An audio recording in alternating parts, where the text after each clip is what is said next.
चलिए, good morning everyone. Class को start करते हैं, है ना। इंडियन ज्योग्राफी के अंतर्गत एक नया टॉपिक स्टार्ट करेंगे आज हम। भारत में जो भी नेशनल पार्क या फिर राष्ट्रीय उद्यान है, इनको आज हम स्टडी करेंगे। इसके अलावा वन्य जीव अभ्यारण्य को भी हम नेक्स्ट क्लास में देखेंगे। तो अभी तक जितना भी हमने पढ़ा है इंडियन ज्योग्राफी के अंतर्गत, किसी को कोई डाउट हो तो आप पूछ सकते हैं, ठीक है। तो फिर हम क्लास को स्टार्ट करते हैं। क्लियर है सारी चीजें?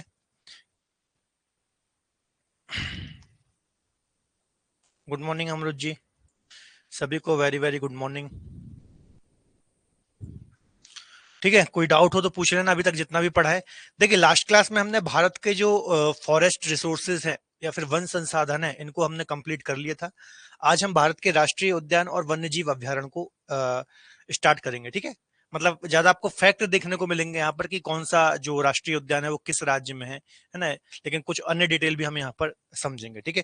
तो चलिए हम थोड़ा बेसिक चीजें इसके बारे में समझते हैं, फिर क्लास को आगे डिस्कस करते हैं। कोई भी डाउट हो प्रीवियस क्लासेस में तो आप पूछ सकते हैं, ठीक है। देखिए, यहाँ पर एक पॉइंट लिखा है, 1935 में देश में पहली बार वन्य जीवों के संरक्षण के संबंध में, ठीक है, जो वन्य जीव होते हैं उनके संरक्षण के लिए तात्कालीन उत्तर प्रदेश, है ना। तात्कालीन उत्तर प्रदेश का मतलब क्या है कि आपको पता होगा 2000 से पहले, है ना, 2000 से पहले जो उत्तराखंड राज्य है ये उत्तर प्रदेश का ही हिस्सा होता था। मतलब दोनों एक ही राज्य थे, है ना। लेकिन 2000 में उत्तर प्रदेश से अलग होकर के उत्तराखंड एक नया राज्य बना, ठीक है। तो उस समय उत्तराखंड वाले रीजन में, मतलब वो उत्तर प्रदेश का पार्ट हुआ करता था। तो तात्कालीन उत्तर प्रदेश में देहरादून में मोतीचूर वन्य जीव विहार की स्थापना हुई थी, ठीक है। तो सबसे पहली बार वन्य जीवों को वन्य जीवों के संरक्षण को लेकर के 1935 में मोतीचूर वन्य जीव विहार कहां पर है? देहरादून में है।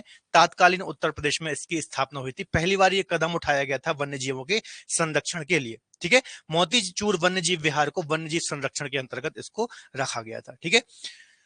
और देख लेते हैं point.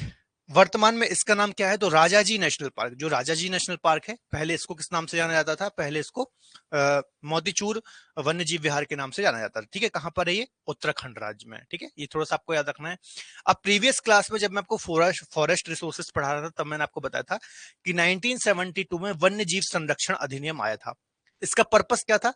Wild life protection act, की जो अवैध तरीके से जंगली जानवर होते हैं, है ना, तो इनके शिकार होते हैं। कुछ लोग शौक के लिए करते हैं, और कुछ लोग इनकी जो खाल होती है, हड्डी होती है, दांत होते हैं, है ना, इनको सेल करते हैं। उनको मार करके जानवरों को फिर इनको मार्केट में बेचते हैं, तो काफी मोटी रकम इससे मिलती है, ठीक है। तो ये अवैध शिकार को रोकने के लिए क्या ये प्रोटेक्शन एक्ट लाया गया था, वाइल्ड लाइफ प्रोटेक्शन एक्ट लाया गया था 1972 में।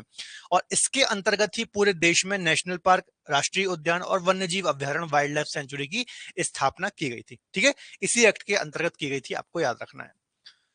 Good morning Yogesh ji. तो देखिए, वन्य जीवों के अवैध शिकार और उनकी खाल हड्डियों पर प्रतिबंध लगाने के लिए, मतलब खाल हड्डियों प्रतिबंध पर जो ये बेचते थे इनको, है ना, मार करके, इस पर प्रतिबंध लगाने के उद्देश्य से 1932 में वाइल्ड लाइफ प्रोटेक्शन एक्ट आया था, ठीक है। इसका उद्देश्य एक याद रखना है कि जो जानवर होते हैं, वन्य जीव होते हैं, इनका संरक्षण करना, इसी उद्देश्य से यह लाया गया था। और देश भर में राष्ट्रीय उद्यान और वन्य जीव अभ्यारण्यों की स्थापना की गई थी, ठीक है। देखिए, इसी अधिनियम के तहत देश में नेशनल पार्कों और वन्य जीव अभ्यारण्यों की स्थापना की गई थी, जो आज हम पढ़ने वाले हैं। नेशनल पार्क को हिंदी में राष्ट्रीय उद्यान बोलते हैं। क्या बोलते हैं?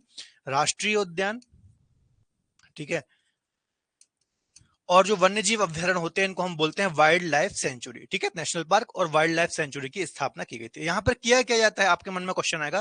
तो यहाँ पर हमने जैसे देखा था प्रीवियस लेक्चर में, जब हम वन संसाधन वाला लेक्चर पढ़ रहे थे, तो हमने देखा था आरक्षित वन होते हैं, कुछ संरक्षित वन होते हैं ना। उसी प्रकार से ये होते हैं नेशनल पार्क। ये डायरेक्ट सरकार के अंडर कार्य करते हैं ना, जो राज्य सरकारें होती हैं उनके अंडर कार्य करते हैं, ठीक है। और वहां पर कानून काफी ज्यादा सख्त होते हैं।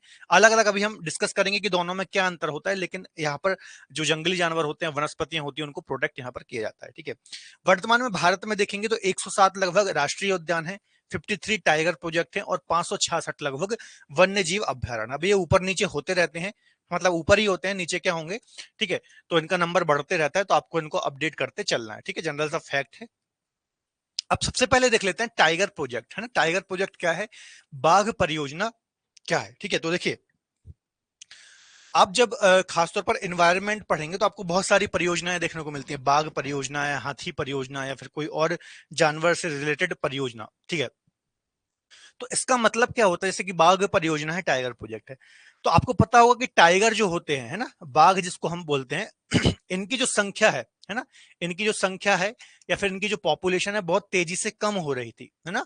तो कहीं ये इन फ्यूचर हमारी आने वाली जो पीढ़ी है तो उनको ये देखने ही ना मिले, ऐसा हो सकता है विलुप्त हो जाए, क्योंकि बहुत सारी ऐसी प्रजातियां हैं, जैसे आप देखते होंगे फॉर एग्जाम्पल जो कौवा होता है ना, काले कलर का, आपने देखा होगा कौवा, आज आजकल देखने ही नहीं मिलता, बहुत रेयर देखने को मिलता है। गिद्ध होता है, पहले हम लोगों के टाइम पे जब हम लोग छोटे थे तो बहुत देखने को मिलता, आजकल देखने को नहीं मिलते। तो ऐसे बहुत सारे पंछी हैं। एक वो गौरई चिड़िया होती थी, एक गौरई शायद उसको बोलते हैं ना, जो खासतौर पर गांव गांव से होंगे जो उनको पता होगा, वो भी आजकल देखने को मिलते। तो ऐसे बहुत से जीव जंतु, जानवर, पक्षी हैं जो कि आज से 10-15 साल पहले दिखाई देते थे लेकिन वर्तमान में दिखाई नहीं देते। इसका मतलब क्या है? इसका मतलब ये है कि वह तेजी से कम होते जा रहे हैं और आने वाली जो हमारी पीढ़ी होगी उनको ये दिखाई भी ना दें। तो इसी के चलते सरकार क्या करती है, इनको प्रोटेक्ट करने के लिए, इनको संरक्षण देने के लिए परियोजना चलाती है, जैसे कि बाघ परियोजना या फिर टाइगर प्रोजेक्ट। इसका उद्देश्य क्या है? जो भी टाइगर है, चूंकि पूरे विश्व स्तर पर इनकी संख्या तेजी से कम हो रही है, तो इनको प्रोटेक्ट करना, ताकि आने वाली इनकी पीढ़ी भी सुरक्षित रहे। ठीक है, तो बाघ परियोजना थोड़ा सा समझ लेते हैं। 1973 में आई थी। कब आए थे? 1973 में बाघ परियोजना आई थी। देखिए, भारत में पहली बार बाघ की गणना 1972 में की गई थी ना। इनकी जनसंख्या की गणना कब की गई थी? पहली बार 1972 में की गई थी। और टाइगर प्रोजेक्ट कब लाया गया था? 1 अप्रैल 1973 को टाइगर प्रोजेक्ट लाया गया था। ठीक है, और सबसे पहला कौन सा था? जिम कॉर्बेट नेशनल पार्क, यहां पर टाइगर प्रोजेक्ट लाया गया था। इसका मतलब क्या है? अब देखो, अभी हम आगे पढ़ेंगे कि भारत का जो नेशनल पार्क है, भारत का जो पहला नेशनल पार्क है वो कौन सा है, पहला राष्ट्रीय उद्यान कौन सा है? वो जिम कॉर्बेट नेशनल पार्क ही है। इसका पहले नाम क्या था? Heli national park. क्या था? Heli national park. मतलब इसकी जब स्थापना हुई थी नेशनल पार्क के रूप में, तो इसकी हेली नेशनल पार्क के नाम से स्थापना हुई थी। वर्तमान में इसका नाम है जिम कॉर्बेट नेशनल पार्क, और वर्तमान में पुनः इसका नाम चेंज किया गया है, रामगंगा नेशनल पार्क। आपने करंट में पढ़ा होगा, है ना, रामगंगा नेशनल पार्क। ठीक है, तो 1936 में जब इसको नेशनल पार्क घोषित किया गया था तो हेली नेशनल पार्क के नाम से इसकी स्थापना हुई थी। ठीक है, जिम का कॉर्बेट नेशनल पार्क बाद में इसका नाम हो गया, और वर्तमान में इसका नाम पुनः चेंज हुआ है रामगंगा नेशनल पार्क। ये कुछ करंट की डिटेल इसलिए आपको मैंने बता दिया। ठीक है, तो सबसे पहला जो टाइगर प्रोजेक्ट के रूप में घोषित किया गया था, टाइगर प्रोजेक्ट। अब आपके मन में क्वेश्चन आएगा कि सर टाइगर प्रोजेक्ट तो 1973 में आया था, है ना, फिर इसको 1900 मतलब इसको, ठीक है, मतलब प्रारंभ तो ये यहाँ पर हुआ था, पर इसको टाइगर प्रोजेक्ट के मतलब जैसे मैंने आपको बताया ना कि जो देश भर में नेशनल पार्क है ना, इनकी स्थापना कब हुई? वन्य जीव अभ्यारण्य 1972 में आया, है ना, उसके बाद देश भर में नेशनल पार्क की स्थापना हुई। तो इसको 1936 में कैसे बना दिया गया नेशनल पार्क? ठीक है, तो जैसा कि अभी मैंने आपको उत्तर प्रदेश वाला बताया, ठीक है, रामचूर प्राणी उद्यान, है ना, उसी प्रकार से बहुत सारे एक एक आप अलग अलग राज्यों में भी जब पढ़ते हैं स्टेट की ज्योग्राफी, तो आपको समझ में आता है कि उस समय भी चूंकि शिकार वगैरह की दिक्कत बहुत ज्यादा थी, तो प्रॉपर कोई अधिनियम तो नहीं आया था, लेकिन एक एक कोई भी नेशनल पार्क वगैरह को घोषित कर दिया जाता था वन्यजीव संरक्षण के संबंध में। ठीक है, तो पहला जो नेशनल पार्क था वो यही था, जिम कॉर्बेट नेशनल पार्क। 1936 में इसको नेशनल पार्क का दर्जा मिल गया था, हेली नेशनल पार्क के रूप में। ठीक है, तो याद रखना पहला नेशनल पार्क भी यही है। ठीक है, और पहला टाइगर प्रोजेक्ट भी यही है। पहला टाइगर प्रोजेक्ट कब आया इसमें?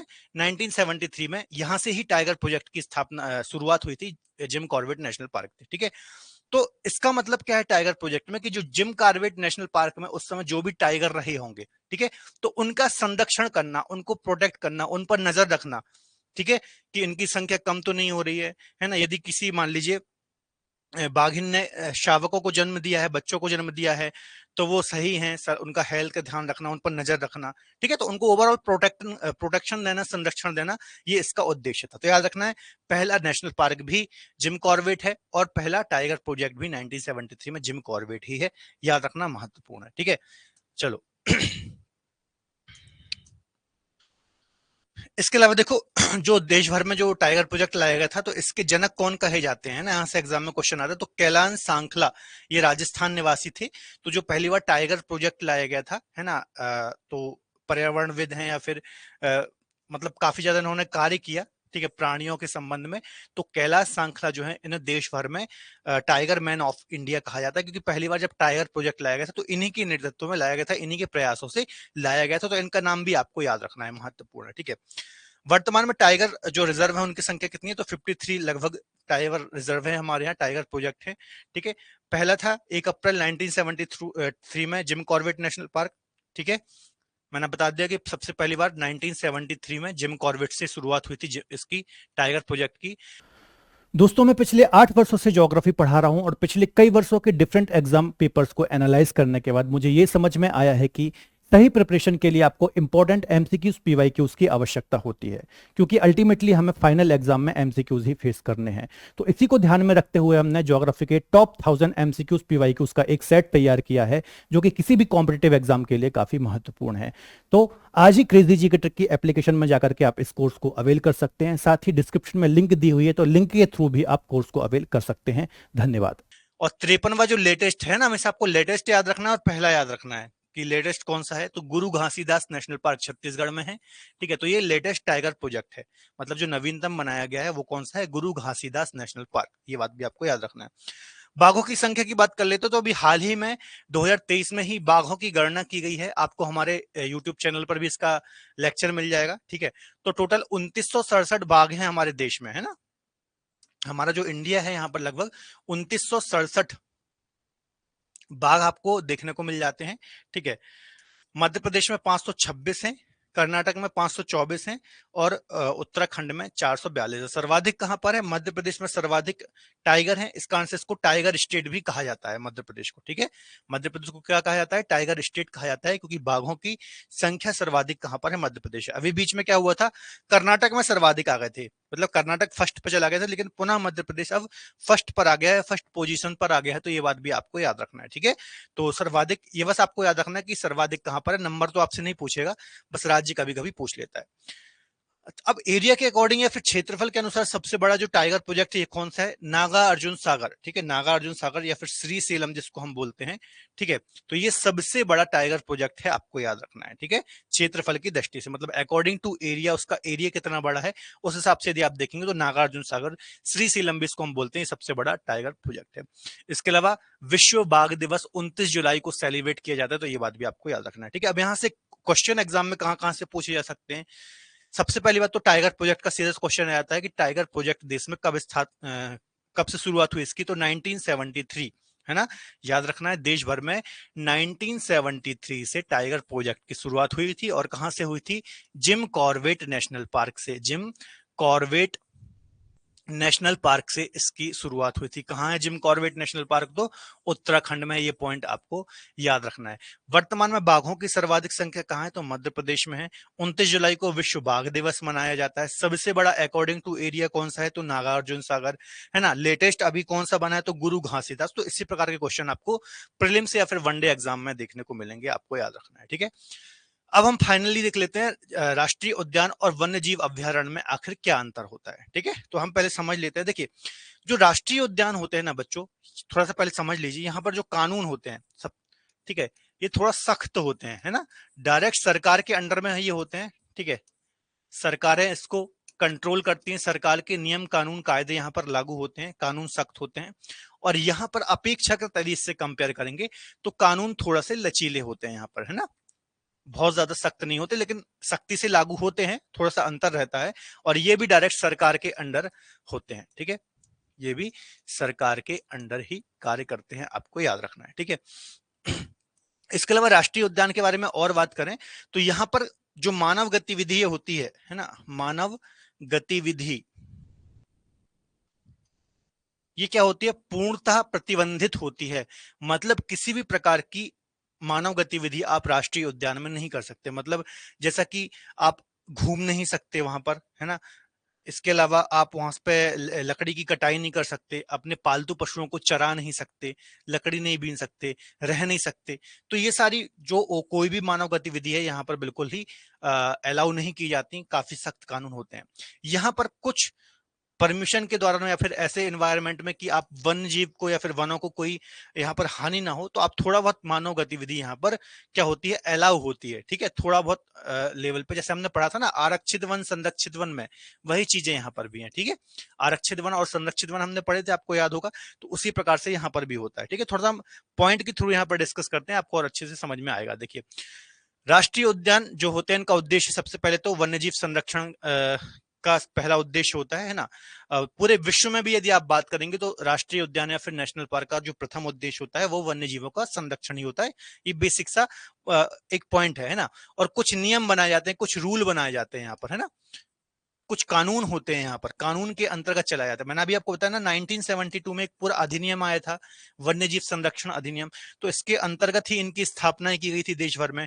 ठीक है, तो कुछ नियमों के अंतर्गत बच्चों इनको चलाया जाता है। इसके अलावा ये पूर्णतः सरकार के द्वारा चलाए जाते हैं, सरकार के नियंत्रण में रहते हैं। किसी भी प्रकार की कोई व्यक्ति या फिर कोई पर्सनल भागीदारी यहाँ पर नहीं होती, मतलब पूर्णतः सरकार के ही नियंत्रण में रहते हैं। कोई प्राइवेट संस्था या फिर निजी व्यक्ति की यहाँ पर कोई भागीदारी नहीं होती। इसकी बात करें तो इसे बनाने का मुख्य उद्देश्य जीव जंतु पक्षी फिर वन संपदा को संरक्षित करना है।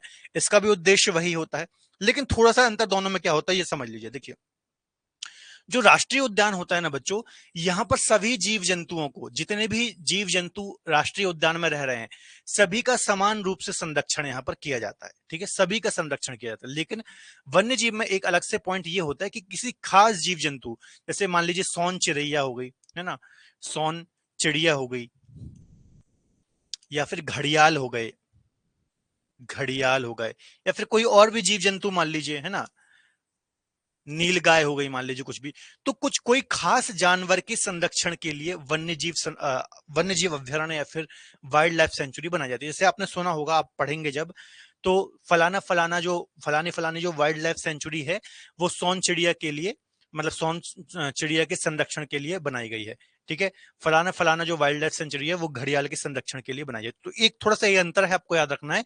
कभी यदि स्टेटमेंट के रूप में एग्जाम में आ गया कि जो राष्ट्रीय उद्यान होते हैं यहाँ पर सभी जीवों का समान रूप से संरक्षण किया जाता है, लेकिन वन्य जीव अभ्यारण्य या फिर वाइल्ड लाइफ सेंचुरी जो होती है यहाँ पर पर्टिकुलर किसी एक जीव को संरक्षित किया जाता है। ठीक है, ये पॉइंट भी थोड़ा सा आपको याद रखना है। ठीक है, सरकार और अन्य किसी संस्था द्वारा संरक्षित पशु विहार या फिर पक्षी विहार होता है, इसे हम वन्य जीव संरक्षण, वन्य जीव अभ्यारण्य बोलते हैं। ठीक है, ये आपको याद रखना है। इसके अलावा इसमें पर्यटकों के आने की अनुमति नहीं दी जाती, कानून काफी सख्त होते हैं, है ना। और अब ये वाला पॉइंट भी समझ लो। ठीक है, यहां पर लिखा है कि पर्यटकों को आने की अनुमति नहीं होती। ठीक है, इसका मतलब क्या है? अब आप में से बहुत लोग नेशनल पार्क घूमने भी गए होंगे, राष्ट्रीय उद्यान घूमने भी गए होंगे, है ना, अलग अलग। तो अब यहाँ पर लिखा है कि पर्यटकों को आने की अनुमति नहीं होती, इसका मतलब क्या है? देखिए, कंफ्यूज नहीं होना।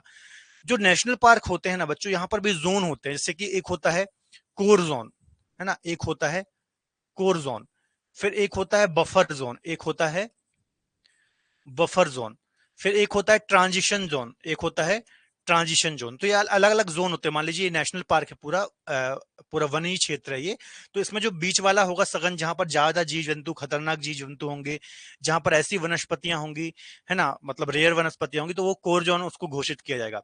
ठीक है, फिर एक उसके बाहर वाला होगा बफर जोन, और फिर उसके बाद बाहर होगा ट्रांजिशन जोन। ठीक है, तो इसमें मतलब ये है इस स्टेटमेंट का कि पर्यटकों के आने की अनुमति नहीं होती। मतलब जो ये कोर जोन आप देख रहे हैं, ठीक है, यहां पर किसी भी प्रकार की मानव गतिविधि अलाउ नहीं है। मतलब यहां पर पर्यटक भी नहीं जा सकते, कोई भी नहीं जा सकता। सिर्फ यहां पर अनुसंधान के लिए जाया जा सकता है ना, अनुसंधान शोध के लिए सिर्फ जाया जा सकता है कोर जोन में। बाकी किसी भी प्रकार की यहां पर मानव गतिविधि नहीं होती। बफर जोन में थोड़ा बहुत यहां पर पर्यटकों के आने की अनुमति होती है, और बाकी ट्रांजिशन जोन में तो काफी चीजें अलाउ होती हैं। तो इस प्रकार से ये होता है पूरा नेशनल पार्क का, इसलिए यहां पर लिखा हुआ है कि पर्यटकों को आने की अनुमति नहीं दी जाती। ठीक है, ये पॉइंट आपको याद रखना है, कंफ्यूजन मत होना। इसके अलावा राष्ट्रीय उद्यान को सभी जीवों के संरक्षण के लिए बनाया जाता है, जबकि किसी एक विशेष प्रकार के जानवर के लिए नहीं बनाया जाता। ये पॉइंट मैंने आपको पहले ही डिस्कस करा दिया। ठीक है, इसके अलावा मानव गतिविधि पूर्णतः प्रतिबंधित होती है, ये भी मैंने आपको बता ही दिया। देखिए, वन्य जीव अभ्यारण्य में किसी विशेष जानवर को संरक्षण दिया जाता है, या फिर पर्टिकुलर किसी जो एक वाइल्ड लाइफ कोई एक जानवर है उसके संरक्षण के लिए इसको बनाया जाता है। इसमें मानव गतिविधि की अनुमति होती है, मतलब कुछ मात्रा में, कि वन क्षेत्र को कोई नुकसान ना हो, है ना, तो आप मानव गतिविधि को थोड़ा बहुत अलाउ आप कर सकते हैं। ठीक है, वन्य जीव अभ्यारण्य में, लेकिन यहाँ पूर्णतः प्रतिबंधित होती है मानव गतिविधि, ये बात आपको याद रखना है। ठीक है, तो ये कुछ बेसिक मतलब इंपॉर्टेंट पॉइंट थे। दोनों में अंतर, हमने दोनों में अंतर से इसलिए समझा इसको कि आप अच्छे से दोनों को अंडरस्टैंड कर पाए। ठीक है, राष्ट्रीय उद्यान में काफी कानून सख्त होते हैं, यहाँ पर थोड़े से लचीले होते हैं, यहाँ मानव गतिविधि पूर्णतः प्रतिबंधित होती है, यहाँ पर थोड़ी बहुत मात्रा में क्या होती है, अनुमति मिल जाती है। ठीक है, तो ये कुछ बेसिक पॉइंट जो है, ये पर्टिकुलर सभी जानवरों को संरक्षण के लिए बनाया जाता है, ये किसी खास जानवर के संरक्षण के लिए बनाए जाते हैं। तो ये कुछ बेसिक अंतर आपको याद रखना है, महत्वपूर्ण है। ठीक है, दोस्तों आप किसी भी कॉम्पिटेटिव एग्जाम की यदि तैयारी कर रहे हैं तो एमसीक्यूज और पीवाईक्यूज का काफी महत्वपूर्ण रोल होता है, क्योंकि फाइनल एग्जाम में आपको एमसीक्यूज के माध्यम से ही आंसर देने होते हैं। और इसी के चलते हमने ज्योग्राफी के टॉप 1000 क्वेश्चन का एक सेट तैयार किया है और इसके डिफरेंट पैकेज तैयार किए हैं। जैसे कि ये 1000 क्वेश्चन यदि आप आंसर के साथ चाहते हैं तो मात्र 29 रुपीज में आप ये पीडीएफ अवेल कर सकते हैं। इसके साथ साथ यदि आपको एक्सप्लेनेशन भी चाहिए है हर एक क्वेश्चन का पीडीएफ के थ्रू, तो मात्र 39 रुपीज में ये आपको पीडीएफ मिल जाती है।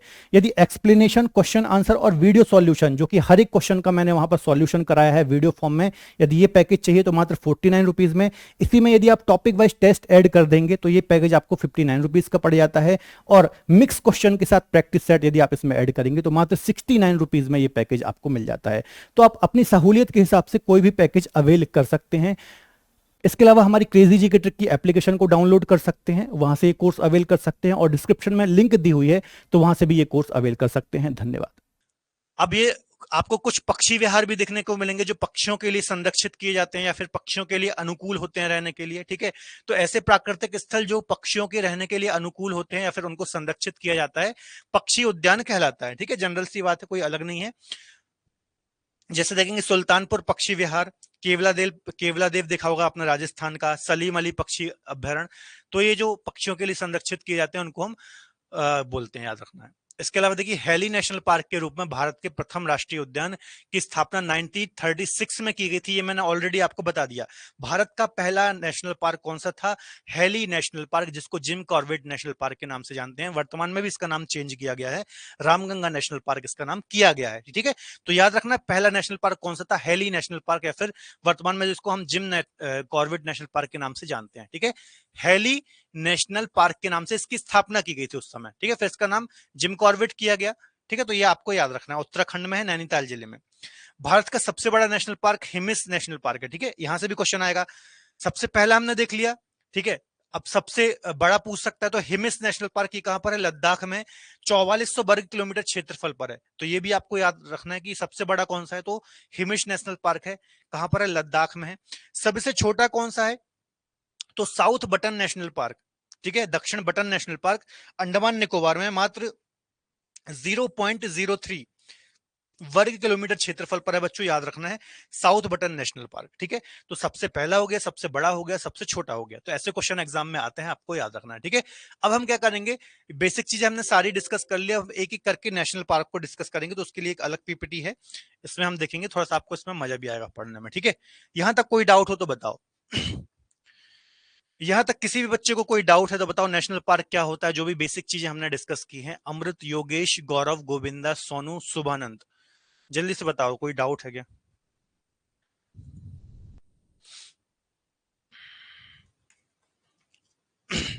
हाँ पूछो अमृत जी।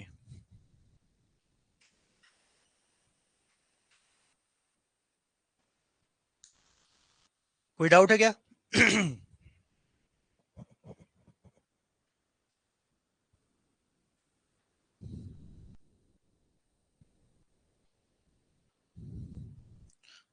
श्रीसेलम बच्चों टाइगर प्रोजेक्ट है, सबसे बड़ा है ना, कंफ्यूज नहीं। हिमिस जो है, देखो मेरी बात समझो, अच्छा डाउट है वैसे आपका, है ना, ऐसे डाउट पूछने चाहिए। एक मैंने आपको श्रीसेलम बताया है ना यार, एक मैंने आपको अभी क्या बताया, श्रीसेलम, श्री सेलम, या फिर इसका नाम एक और क्या था, नागार्जुन, नागार्जुन है ना, नागार्जुन। इसको मैंने बताया सबसे बड़ा टाइगर प्रोजेक्ट है, ये सबसे बड़ा टाइगर प्रोजेक्ट है। और अभी मैंने बताया आपको हिमिस, है ना, हिमिस जो कि लद्दाख में है, ये सबसे बड़ा क्या है, ये सबसे बड़ा नेशनल पार्क है। दोनों में अंतर है। अब देखिए, मान लीजिए ये ए नेशनल पार्क है, ठीक है, और ये बी नेशनल पार्क है। ठीक है, ये ए नेशनल पार्क है, ये बी नेशनल पार्क है। ठीक है, अब नेशनल पार्क को ही क्या किया जाता है, टाइगर प्रोजेक्ट बनाया जाता है। मतलब इसमें जो भी टाइगर है इसको प्रोटेक्ट कर दिया गया, तो ये क्या बन जाएगा, टाइगर प्रोजेक्ट बन जाएगा। अब इसमें जो टाइगर हैं, मतलब मान लीजिए इसमें कम टाइगर है, फिर टाइगर है ही नहीं, तो इसको प्रोटेक्ट ही नहीं किया गया, ठीक है। तो ये ए को हम क्या बोलेंगे, ए एक नेशनल पार्क है और एक टाइगर प्रोजेक्ट भी है, लेकिन बी सिर्फ एक नेशनल पार्क है, टाइगर प्रोजेक्ट नहीं है, ठीक है। तो वही चीज यहां पर है, जो हिमिस है ये सिर्फ एक नेशनल पार्क है, ठीक है। तो ये सबसे बड़ा नेशनल पार्क है 4400 वर्ग किलोमीटर क्षेत्रफल पर, जबकि श्री सेलम जो है ये एक टाइगर प्रोजेक्ट है। तो टाइगर प्रोजेक्ट की बात करेंगे तो श्री सेलम है, और नेशनल पार्क की बात करेंगे तो हिमिस है। जरूरी नहीं है कि किसी राष्ट्रीय उद्यान को टाइगर प्रोजेक्ट में शामिल किया जाए, ठीक है। क्लियर है? क्लियर, अब क्लियर है ना? अच्छा डाउट है, ऐसे डाउट पूछने चाहिए, है ना, इसलिए बोलता हूँ लाइव आया करो, डाउट पूछा करो। चलो अब तो क्लियर हो गया होगा, है ना। आगे डिस्कस करते हैं, अच्छा डाउट था। अब एक एक राज्य के बच्चों हम यहाँ पर नेशनल पार्क पढ़ेंगे, ठीक है। अब आपको बस यहाँ पर देखिए, आप फैक्ट आएंगे, आपको याद करना है, आप कैसे याद करना है वो आपकी समस्या है, मैं आपको यहाँ पर डेटा दे सकता हूँ, ठीक है। सबसे पहले हम जिम कॉर्बेट की ही बात कर लेते हैं, जो कि भारत का सबसे पहला नेशनल पार्क है। 1936 में इसकी स्थापना हुई थी हैली नेशनल पार्क के रूप में, याद रखना है, ठीक है। चलो देखो, सबसे पुराना नेशनल पार्क है, हैली नेशनल पार्क था इसका पुराना नाम, ठीक है। बाघ परियोजना टाइगर प्रोजेक्ट के तहत शामिल होने वाला भी पहला टाइगर प्रोजेक्ट है, ठीक है। ये भाई साहब देखो घूम रहे हैं इधर पे, ठीक है, टाइगर प्रोजेक्ट के अंतर्गत, तो याद रखना है, इंपॉर्टेंट है। अगला है यहाँ पर फूलों की घाटी नेशनल पार्क, मतलब फूलों की घाटी नेशनल पार्क है, यहाँ पर आपको फूलों ही फूल दिखाई देंगे, एक प्रकार का गार्डन दिखाई देगा, बहुत बड़ा नेशनल पार्क है, यहाँ पर फूलों की अलग अलग वेरायटी आपको देखने को मिलेगी। तो इसको 1982 में यूनेस्को द्वारा विश्व धरोहर में भी शामिल किया गया है, वर्ल्ड हेरिटेज साइट में भी शामिल किया जाता है। जो यूनेस्को एक संस्था है बच्चों विश्व भर में, ये क्या करती है, ये अलग अलग विश्व भर में अलग अलग स्थलों को विश्व धरोहर में शामिल करती है। तो जो फूलों की घाटी नेशनल पार्क है, इसको यूनेस्को द्वारा विश्व धरोहर में भी शामिल किया है, आपको याद रखना है, ठीक है।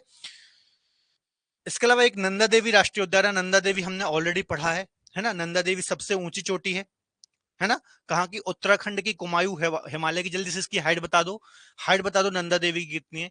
तो 2004 में यूनेस्को द्वारा इसको भी बायोस्फीयर रिजर्व के रूप में घोषित किया था।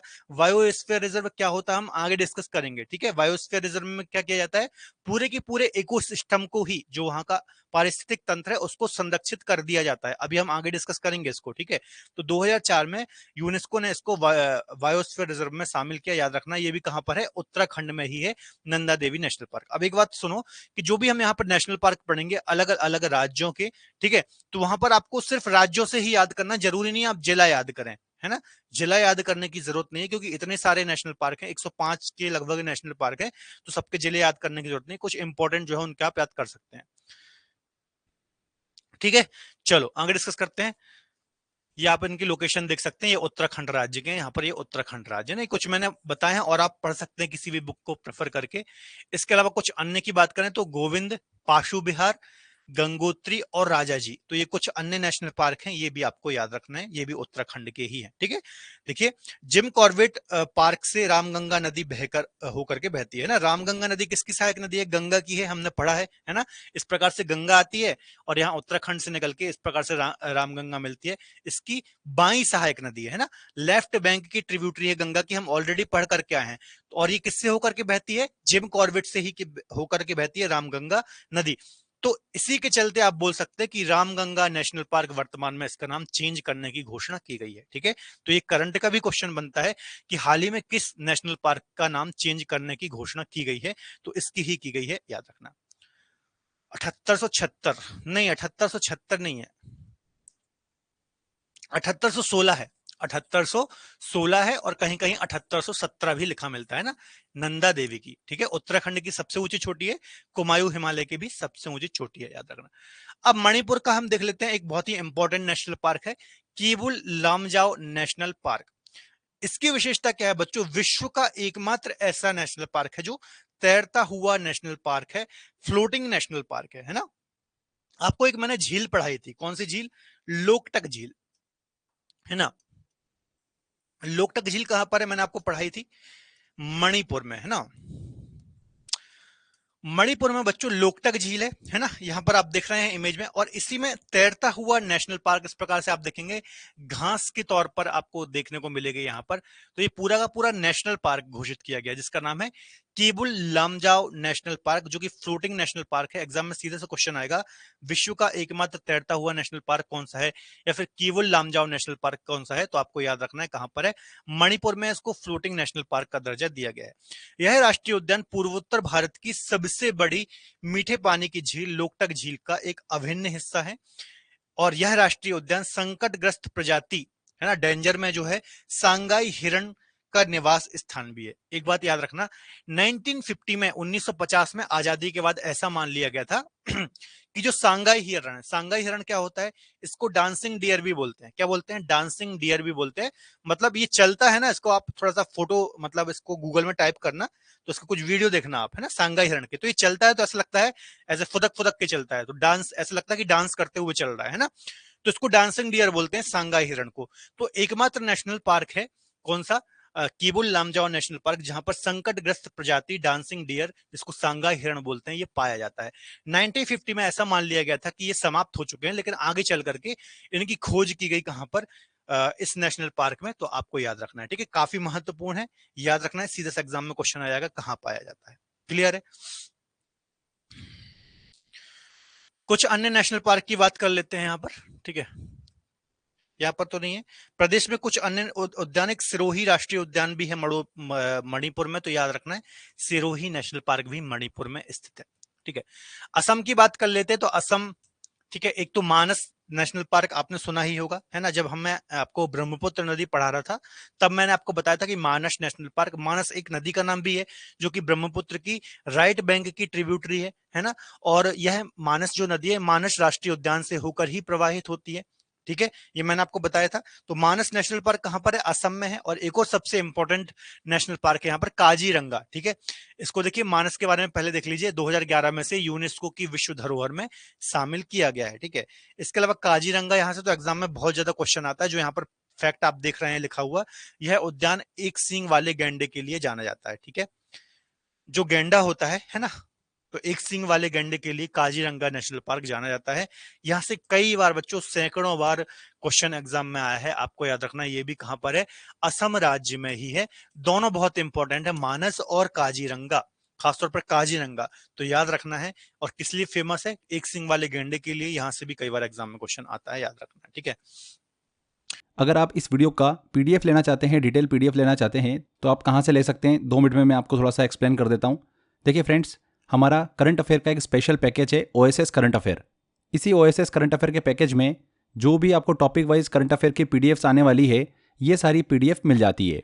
देखिए, करंट अफेयर को लेकर बच्चे बहुत परेशान होते हैं, लगातार मेरी बात भी होती रहती है। तो करंट अफेयर के लिए एक कंप्लीट सॉल्यूशन पैकेज हमने आपके लिए डिजाइन किया है, जो कि है ओएसएस पैकेज। इस ओएसएस पैकेज को मैं जल्दी से आपको थोड़ा एक्सप्लेन कर देता हूँ। इस ईयरली करंट अफेयर पैकेज में आपको हर मंथ करंट अफेयर का डिटेल ई बुक मिलता है, जिसमें छोटे छोटे करंट अफेयर जो होते हैं सभी को अच्छे से एक्सप्लेन किया जाता है। इसके अलावा हर मंथ जो आपको मंथली करंट अफेयर का वीडियो मिलता है, उसका डिटेल पीडीएफ मिल जाता है इसके अंदर। इसके अलावा करंट अफेयर की आप इस पैकेज के अंदर प्रैक्टिस कर सकते हैं, टाइम टू टाइम टेस्ट दे सकते हैं। जितनी भी मैराथन्स चैनल के ऊपर डलती है, यूट्यूब चैनल के ऊपर, उन सभी मैराथन्स का पीडीएफ आपको इस पैकेज में मिल जाता है। Topic wise current affair series जो होती है हमारी, उसका पीडीएफ आपको यहाँ पर मिल जाता है। करंट अफेयर की शंखनाद बुक का अपडेटेड पीडीएफ आपको यहाँ पर पैकेज में अवेलेबल हो जाता है। लेटेस्ट जो भी एग्जाम होती है उनके अंदर जो भी करंट अफेयर्स पूछे जा रहे हैं, क्या पैटर्न फॉलो हो रहा है, उन क्वेश्चंस का कलेक्शन भी आपको इस पैकेज के अंदर प्रोवाइड किया जाता है। तो कंप्लीट सॉल्यूशन हमने आपके लिए बनाया करंट अफेयर का। बार बार बच्चे परेशान होते हैं, तो आप एक पैकेज ले लीजिए और करंट अफेयर की टेंशन बिल्कुल खत्म कर लीजिए, ठीक है। जितने भी करंट अफेयर के वीडियोस आते हैं यूट्यूब के ऊपर, सभी का पीडीएफ आपको इसी पैकेज के अंदर प्रोवाइड कर दिया जाता है। तो बार बार आपको अलग से सर्च करने की जरूरत नहीं होती है कि कोई नया वीडियो आया है तो मैं उसको अपने कलेक्शन में ऐड कर लूँ। अगर आपने इस पैकेज को एनरोल कर रखा है तो आपको ऑटोमेटिकली पीडीएफ अपडेट हो जाता है। फ्रेंड्स, सबसे अच्छी बात, इंग्लिश एंड हिंदी दोनों लैंग्वेज में ये पैकेज अवेलेबल है आपके लिए। तो इसको एनरोल कर सकते हैं आप, 0 रुपये में एनरोल कर सकते हैं। 99 रुपीज़ का पैकेज है। 99 रुपीज़ आप जब पे करते हैं तो जो अमाउंट है 99 रुपीज़ का, वो आपकी आईडी पर क्रेडिट हो जाता है। उसको आप अदर पैकेज के साथ में यूज़ कर सकते हैं। जैसे मान लो आपको 100 आवर जीएस लेना है, तो 100 आवर जीएस में आप फ्लैट 99 रुपीज़ जो है वो माइनस कर सकते हैं। तो इस तरीके से ये पैकेज आपको 0 रुपये में मिल जाता है। अगर आप ये पैकेज एनरोल करना चाहते हैं तो डिस्क्रिप्शन बॉक्स और कमेंट बॉक्स में लिंक दे रखा है, वहाँ पर क्लिक कर आप इसको एनरोल कर सकते हैं। इसके अलावा crazy GK trick application and root application download कर लीजिए, वहाँ पर आपको ऑप्शन मिल जाएगा। तो चलिए फ्रेंड्स, अगले क्वेश्चन की तरफ चलते हैं। चलो आगे डिस्कस कर लेते हैं हिमिस। ये अभी हमने पढ़ा सबसे बड़ा नेशनल पार्क है, 4400 वर्ग किलोमीटर में। कहां पर आता है? लद्दाख में, है ना। यहाँ लद्दाख वाले रीजन में आता है। याद रखना कहीं कहीं आपको जम्मू कश्मीर लिखा मिलेगा, है ना, क्योंकि पहले क्या ये पूरा जम्मू कश्मीर का क्षेत्र होता था जब ये राज्य था जम्मू कश्मीर, लेकिन वर्तमान में इनको यूनियन टेरिटरी बना दिया गया है ना। तो ये लद्दाख में आता है। याद रखना सबसे बड़ा नेशनल पार्क है, 4400 वर्ग किलोमीटर क्षेत्रफल पर, और सबसे अधिक ऊंचाई पर स्थित भी है ना। चूंकि ये लद्दाख वाला रीजन ऊंचाई पर है ना, समुद्र तल से, तो सबसे ऊंचाई पर स्थित नेशनल पार्क भी हिमिस नेशनल पार्क है। इसके अलावा हिम तेंदुए का निवास स्थान है। ठीक है, हिम तेंदुआ आप जानते होंगे जो ठंडे स्थान पर रहता है, बर्फ वाले क्षेत्र में रहता है, तो हिम तेंदुआ यहाँ पर इस नेशनल पार्क में पाया जाता है, आपको याद रखना है। एक मिनट, यहाँ पे वही सारी चीज लिखी है। भारत का पहला जिम कॉर्बेट, सबसे बड़ा हिमिस, और सबसे छोटा साउथ बटन नेशनल पार्क, है ना, जो मैं ऑलरेडी आपको पढ़ा चुका हूं। मध्य प्रदेश के देख लेते हैं, तो मध्य प्रदेश में सबसे ज्यादा नेशनल पार्क आपको देखने को मिलते हैं, लगभग 6 नेशनल पार्क है मध्य प्रदेश में। ठीक है, मध्य प्रदेश में वन भी सर्वाधिक है। ठीक है, वन का क्षेत्रफल भी सर्वाधिक है, नेशनल पार्क भी यहाँ पर सर्वाधिक है। टाइगर प्रोजेक्ट भी आपको यहाँ पर सबसे ज्यादा देखने, सॉरी, नेशनल पार्क तो यहाँ पर 11 के लगभग है, और टाइगर प्रोजेक्ट लगभग 6 है यहाँ पर। ठीक है, तो एक कान्हा राष्ट्रीय उद्यान है, मध्य प्रदेश का सबसे पहला नेशनल पार्क है। विलुप्त प्राय जो बारहसिंगा है, ये देखिए बारहसिंगा, बारहसिंगा जो कि यहाँ पर पाया जाता है कान्हा किसली राष्ट्रीय उद्यान में, तो यहाँ पर देखने को मिलता है। ये भी विलुप्त प्राय प्रजाति, इसके सींग बहुत सारे होते हैं ना, बारहसिंगा इसलिए इसको बोलते हैं। एक बांधवगढ़ नेशनल पार्क है, उमरिया जिले के अंतर्गत आता है। इसकी विशेषता यह है कि ये 32 पहाड़ियों से घिरा हुआ नेशनल पार्क है ना, और यहाँ पर बाघ सघनता डेंसिटी, जो टाइगर है इनकी डेंसिटी देखने को मिलती है ना, बाघ सघनता के लिए जाना जाता है। मध्य प्रदेश का एक ऐसा राष्ट्रीय उद्यान है जो 32 पहाड़ियों से घिरा हुआ है, ये देखिए अभी मैंने आपको डिस्कस कराया। एक फिर पेंच राष्ट्रीय उद्यान है। पेंच राष्ट्रीय उद्यान के बारे में यदि मैं आपको बताऊं तो आपने सुना होगा, इसको हम इंदिरा गांधी प्रियदर्शनी पार्क भी बोलते हैं। इसके अलावा मोगली आपने सुना होगा ना, मोगली, मोगली कार्टून दिख रहा होगा आपने, जंगल बुक, इस पे मूवी भी आई है, कार्टून भी आता था एक, है ना, सीरियल आता था, जंगल जंगल बात चली है पता चला है, चड्डी पहन के फूल खिलाए फूल खिलाए। तो ऐसा माना जाता है कि जो ये मोगली था, ये मोगली जो एक कैरेक्टर बुना गया है ना, तो रुडयार्ड किपलिंग की एक बुक है जंगल बुक, उसमें ये जो कैरेक्टर बुना गया है, फिर जो कार्टून आया था, तो वो वाकई में मोगली रहता था, और वो इसी नेशनल पार्क में रहता था, पेंच नेशनल पार्क में रहता था। ठीक है, जो कि कहां पर है, सिवनी जिला है मध्य प्रदेश का, यहां पर रहता था। तो रुडयार्ड किपलिंग की प्रसिद्ध बुक द जंगल बुक इसी राष्ट्रीय उद्यान से संबंधित है। मतलब रुडयार्ड किपलिंग की जो बुक है द जंगल बुक, जो ये पूरा सीरियल बना था, मोगली कार्टून बना था, जो मूवी बनी हुई है, ठीक है, तो वो इसी बुक पर प्रेरित होकर के बनी है। और ऐसा माना जाता है कि ये जो मोगली कैरेक्टर था वो वाकई में रहता था, इसी नेशनल पार्क में रहता था। और मोगली लैंड भी आपको यहाँ पर ही देखने को मिलेगा, मोगली लैंड आपको पेंच नेशनल पार्क में ही देखने को मिलता है, आपको याद रखना है, इंपॉर्टेंट है। ठीक है,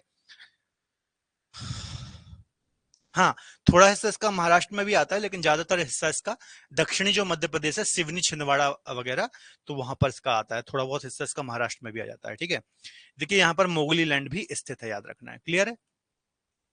मध्य प्रदेश के कुछ और हैं, जैसे देखिए पन्ना, सतपुड़ा, वन विहार, संजय, बांधव, कुनो, फॉसिल, तो ये सभी सबसे ज्यादा नेशनल पार्क है, चूंकि 11 से 12 नेशनल पार्क यहाँ पर देखने को मिलते हैं।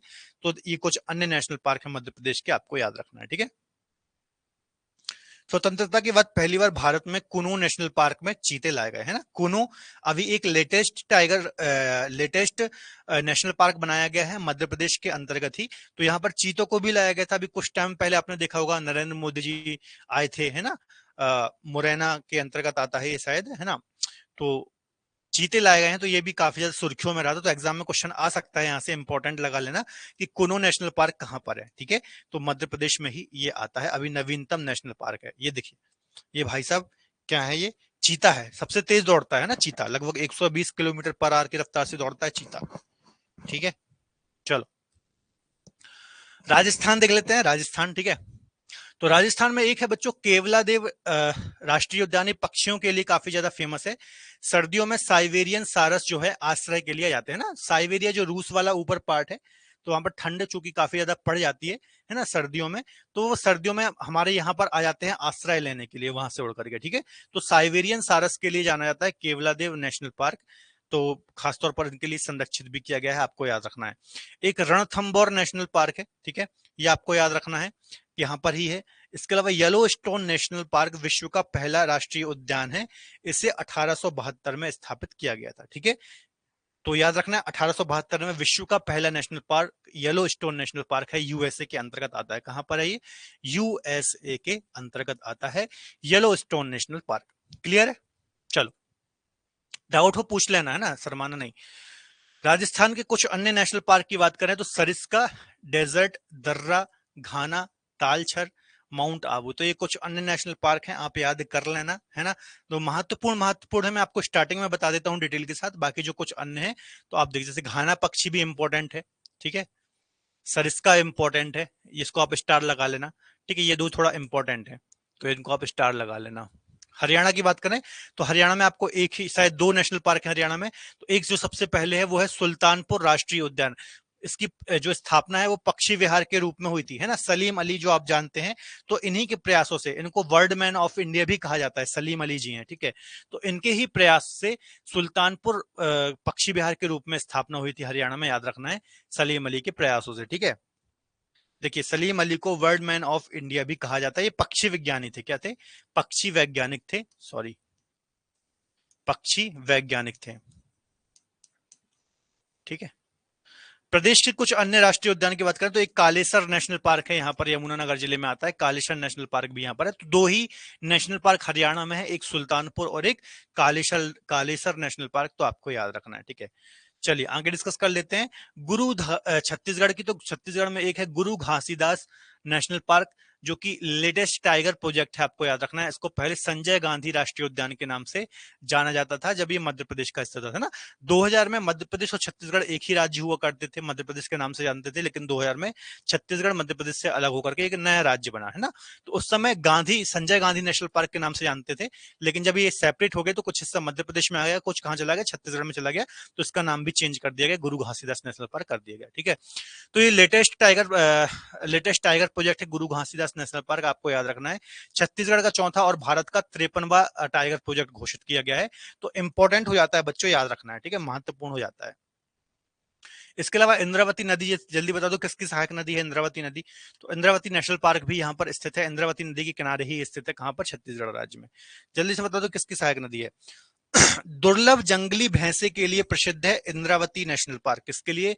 दुर्लभ जंगली भैंसे के लिए जाने जाता है। ठीक है,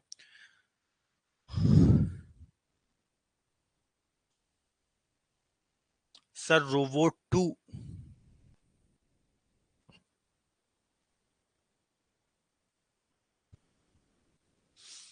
क्या पूछना चाह रहे हो सुभानंद जी? समझ नहीं पा रहा हूं मैं। सर रोबोट 2 इन्हीं के ऊपर बेस्ड था, पक्षी राजा। ठीक है, सही बोल रहे हो आप।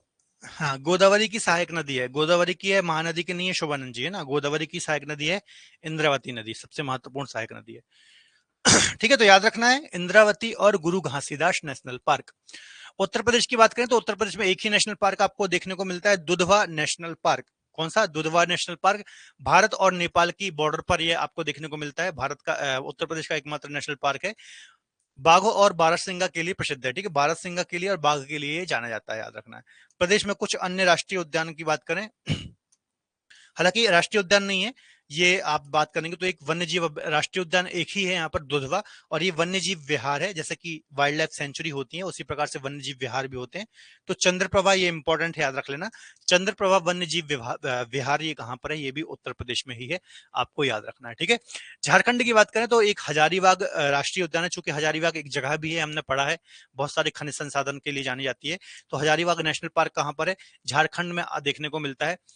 यह राष्ट्रीय उद्यान छोटा नागपुर प्लेट्यू में स्थित है। प्रदेश की कुछ अन्य की बात करेंगे तो एक तो भीमा है और एक बेतला है, ये भी कुछ राष्ट्रीय उद्यान झारखंड के अंतर्गत ही आते हैं, आपको याद रखना है। ठीक है,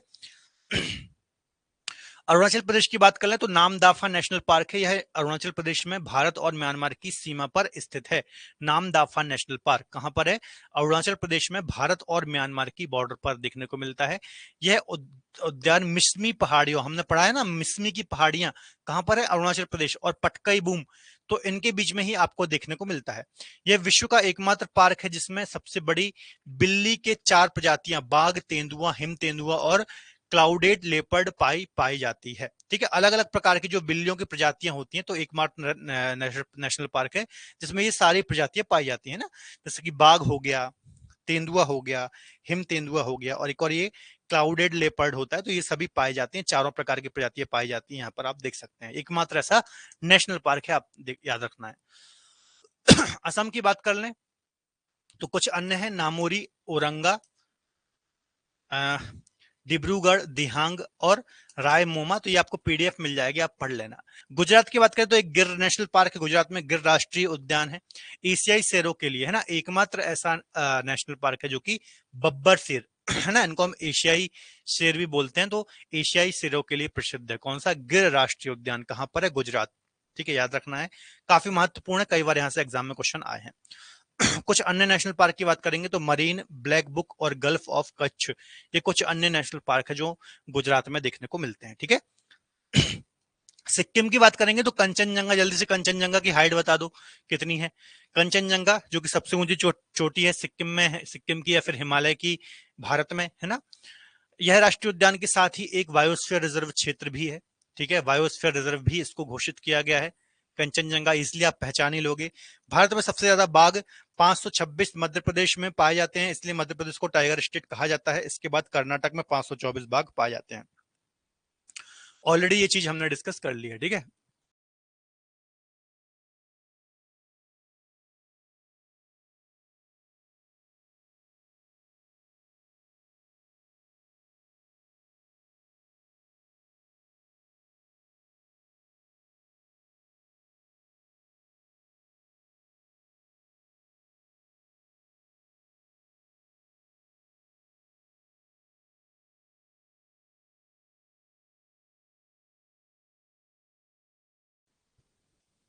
तमिलनाडु की बात कर लें। तमिलनाडु में एक आपको इंदिरा गांधी अन्नामलाई राष्ट्रीय उद्यान देखने को मिलेगा। अन्नामलाई क्षेत्र में रहने वाले बड़ी संख्या में जंगली हाथियों से इनका नाम अन्ना अनाई अर्थ हाथी और मलाई पहाड़ियां। क्या लिखा है इसमें? एक मिनट।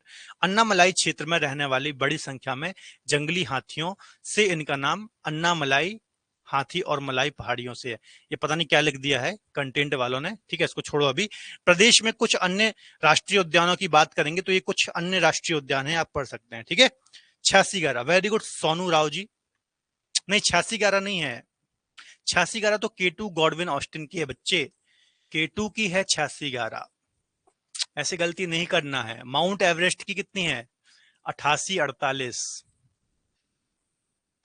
कंचनजंगा की कितनी है? 85-86। 85-86 या फिर कहीं कहीं 85-95 मिलता है ना कंचनजंगा। ऐसी गलती मत करना, बहुत ब्लंडर कर दोगे। माउंट एवरेस्ट के 88-48.86 है, केटू गॉडविन ऑस्टिन की 86 क्या रहा है, कंचनजंगा की 85-86, कहीं कहीं 85-95 लिखी मिलती है ना। ऐसी गलती मत करना, बहुत बड़ी गलती कर दोगे। तो ये कुछ अन्य नेशनल पार्क याद रखना बच्चों, है ना। भारत में सबसे ज्यादा राष्ट्रीय उद्यान भी मध्य प्रदेश में है, 11 राष्ट्रीय उद्यान टोटल मध्य प्रदेश में देखने को मिलते हैं। कर्नाटक की बात कर लेते हैं तो कर्नाटक में एक बन्नेर घट्टा राष्ट्रीय उद्यान है। 2002 में उद्यान में एक हिस्से को जैविक रिजर्व बना दिया गया, जिसे बन्नेर घट्टा जैविक उद्यान कहा जाता है।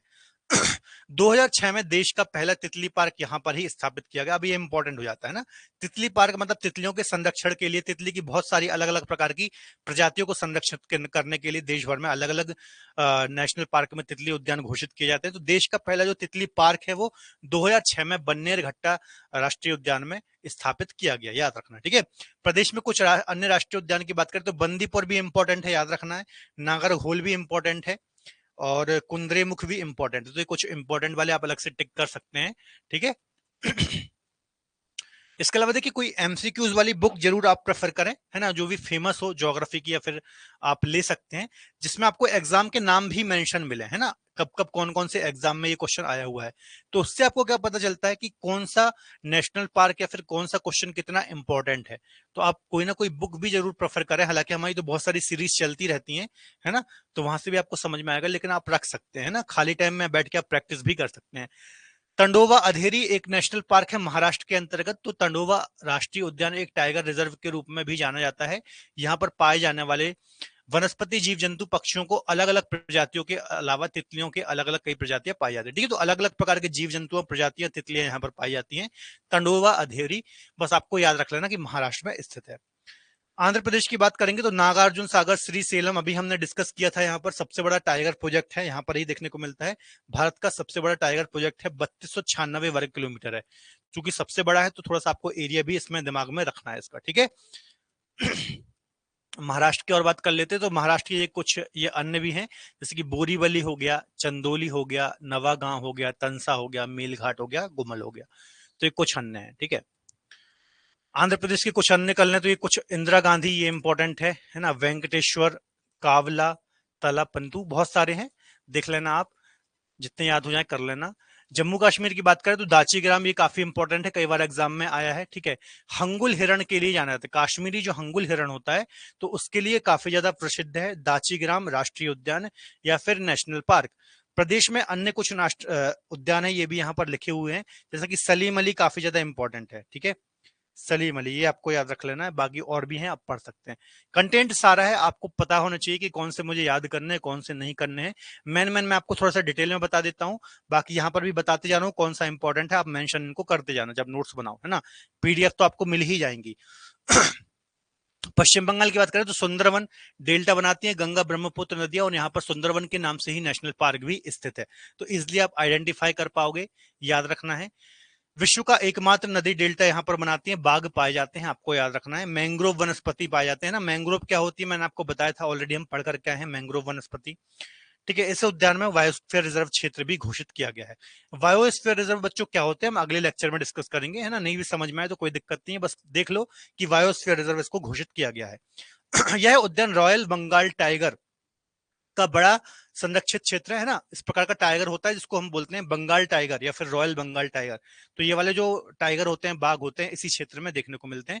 इसके ऊपर मूवी भी आ चुकी है, आपने देखी ही होगी, ठीक है। तो यह उद्यान रॉयल बंगाल टाइगर का सबसे बड़ा संरक्षित क्षेत्र है। इसके अलावा यहाँ पर खारे पानी के मगरमच्छ भी काफी ज्यादा देखने को मिलते हैं, ठीक है। पश्चिम बंगाल के कुछ अन्य हैं, जैसे सिंगाली, नेवोरा, बुक्सा इंपॉर्टेंट है, जालदा पारा इंपॉर्टेंट है। तो ये कुछ अन्य नेशनल पार्क हैं, आप देख सकते हैं। बिहार की बात कर ले तो वाल्मीकि नेशनल पार्क है। प्रदेश में अन्य राष्ट्रीय उद्यान की बात करें तो विक्रमशिला, गांगटिक डॉल्फिन सेंचुरी है, एक कवर लेक वर्ल्ड सेंचुरी है, ठीक है। मेघालय की बात कर लेते हैं, नौकरेक, ये इंपॉर्टेंट है। इसे जैव आरक्षित क्षेत्र को यूनेस्को संरक्षित क्षेत्र 2009 में नामित किया गया है, फिर सूची में शामिल किया गया है, आपको याद रखना है। मेघालय में ये स्थित है। रेड पांडा, फ्लाइंग स्क्रेल और पिग टेल्ड मेकांक गिफ्सन, ये कुछ अन्य यहाँ पर प्रजातियां हैं जो कि विलुप्ति की कगार पर है या फिर महत्वपूर्ण प्रजातियां हैं, यहाँ पर पाई जाती हैं, ये आप पढ़ लेना, इंपॉर्टेंट है, ठीक है। गोवा की बात कर लें तो गोवा में एक भगवान महावीर है। प्रदेश में अन्य कुछ राष्ट्रीय उद्यान सलीम अली, ठीक है, वर्ल्ड सेंचुरी, नेत्रावली, चौरा, ये कुछ अन्य है। तेलंगाना की बात कर लेते हैं तो केशु वाई ब्रह्मानंद रेड्डी राष्ट्रीय उद्यान, ठीक है। तो पढ़ लेना बच्चों, ये मैन तो मैंने आपको पढ़ा दिए हैं। केरल के देख लेते हैं, साइलेंट वैली, ये इंपॉर्टेंट है केरल का, साइलेंट वैली। पेरियार भी इंपॉर्टेंट है, ये नदियां भी हैं इस नाम पे, ये यहाँ पर जंगल भी पाए जाते हैं इस प्रकार के, तो ये आपको इजिली आप आइडेंटिफाई यहाँ पर कर पाएंगे, ठीक है। पेरियार जो है यहाँ पर इलायची की पहाड़ियां हमने पढ़ी थी, है ना। इलायची की पहाड़ी हमने पढ़ी थी प्रायद्वीपीय पठार के अंतर्गत, तो यहाँ पर ही आपको देखने को मिलता है। जंगली हाथी रिजर्व, ठीक है, यह उद्यान हाथी रिजर्व है और बाघ अभ्यारण्य के रूप में भी जाना जाता है, ठीक है। तो ये पॉइंट भी आपको याद रखना है। कुछ अन्य की बात करेंगे तो मेथी केतन, अन्नामलाई और एर्नाकुलम नेशनल पार्क भी यहाँ पर देखने को मिल जाते हैं। उड़ीसा की बात कर लें तो बहुत सारे नेशनल पार्क है बच्चों। सिमलीपाल इंपॉर्टेंट है यहाँ पर, ठीक है, यह एक हाथी अभ्यारण्य भी है और टाइगर प्रोजेक्ट में भी इसको शामिल किया गया है। भीतरकनिका भी इंपॉर्टेंट है, खारे पानी के मगरमच्छ के लिए जाना जाता है। गाहिरमथा और अन्य पास के तटों पर ऑलिव रिडले कछुए, ये देखिए इंपॉर्टेंट है। जो ऑलिव रिडले कछुए होते हैं बच्चों, है ना, खास प्रकार के ये कछुए होते हैं, संकटग्रस्त प्रजाति है, ठीक है। तो जो भीतरकनिका राष्ट्रीय उद्यान है इसलिए जाना जाता है, आपको ये पॉइंट भी याद रखना है, एग्जाम में क्वेश्चन आ सकता है कि ऑलिव रिडले कछुए के लिए कौन सा नेशनल पार्क जाना जाता है, तो ये बात आपको याद रखना है। हाँ, सलीम अली दोनों में है बच्चों, गोवा में भी है और जम्मू कश्मीर में, थोड़ा सा अंतर है दोनों के नामों में, आप देख लेना, दोनों में है, ठीक है। दोनों में है, दोनों में। ठीक है। इसके अलावा कुछ अन्य राष्ट्रीय उद्यान है, ये आप देख लेना यहाँ पर, चिल्का झील वगैरह, ठीक है। अंडमान निकोबार के देख लीजिए कि सबसे छोटा साउथ बटन नेशनल पार्क 0.03 वर्ग किलोमीटर में आपको देखने को मिलता है, ठीक है। और कुछ अन्य भी हैं यहाँ पर राष्ट्रीय उद्यान, तो ये आप देख सकते हैं। तो ये हमारे पूरे राष्ट्रीय उद्यान होते हैं बच्चों, पढ़ लेना। जो भी इंपॉर्टेंट मैंने आपको मेंशन कराए हैं वो स्पेशली आपको याद रखने हैं। बाकी लगभग 105 से ज्यादा नेशनल पार्क है, सभी को रटने की आवश्यकता नहीं है। एक आप लिस्ट बनाइए राज्यों के अनुसार कौन से इंपॉर्टेंट हैं, कौन सा नेशनल पार्क किसी खास जानवर के लिए जाना जाता है, किसी खास विशेषता के लिए वो जाना जाता है, जैसे कि सबसे बड़ा, या फिर सबसे बड़ा टाइगर प्रोजेक्ट है, या फिर सबसे पहला, है ना। कोई खास जैसे सांगाई हिरण के लिए कोई जाना जा रहा है, हिम तेंदुए के लिए कोई जाना जा रहा है। तो इस प्रकार के जो नेशनल पार्क है आपको स्पेशली इनकी लिस्ट बनानी है अलग से, है ना। देखिए क्लास के बाद आपको अपने नोट्स जरूर प्रिपेयर करना है, पीडीएफ के भरोसे नहीं रहना है। पीडीएफ में तो आपको सब कुछ मिल जाएगा, है ना। पीडीएफ के भरोसे आपको नहीं रहना, खुद से आपको स्मार्ट नोट्स बनाने हैं। बार बार मैं बोल रहा हूँ, थोड़ा सा मेहनत आपको करनी पड़ेगी, वन टाइम मेहनत है। जब तक भी आप तैयारी करेंगे आपको नोट्स बहुत ज्यादा काम आने वाले हैं। और कोई डाउट हो तो पूछो, नहीं तो फिर क्लास को एंड करेंगे।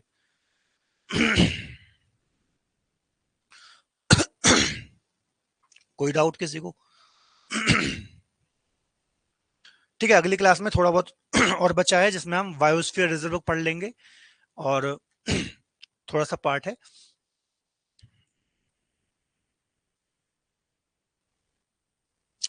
सर येलो स्टोन के बारे में, येलो स्टोन नेशनल पार्क सबसे पहला नेशनल पार्क है, यूएसए के अंतर्गत आता है, ठीक है। और ज्यादा डिटेल में आपको पढ़ने की जरूरत नहीं है, क्योंकि वर्ल्ड लेवल पे सबसे पहला है ना।